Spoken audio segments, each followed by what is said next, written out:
కాబట్టి నకృతం దైవ సంఘైశ్చ, దేవతలెవరూ దాన్ని అలా తయారు చేయలేదు, అలా నిలబడమని అడగలేదు. నకృతం విశ్వకర్మ, విశ్వకర్మ దాన్ని చెక్కలేదు. విశ్వకర్మ కన్నా గొప్ప శిల్పి లేడు. ఆయనండి అంత అద్భుతమైనటువంటి మూర్తిని చెక్కాడు అంటారేమో.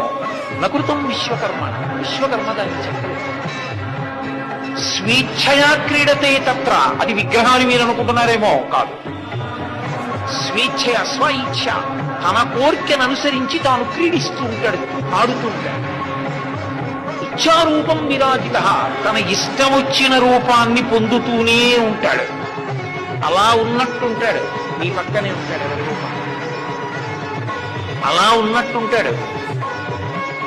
మీకు ఉపకారం చేయడానికి, మిమ్మల్ని ఆదరించడానికి ఎవరిలోనో ప్రవేశించి మీ చెంతకొస్తాడు.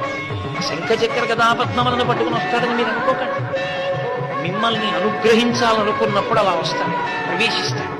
అందుకే వ్యాసుడు చెప్పాడు ఆ హృదయాన్ని, స్వేచ్ఛయా క్రీడతే తత్ర ఇచ్ఛారూపం విరాజిత.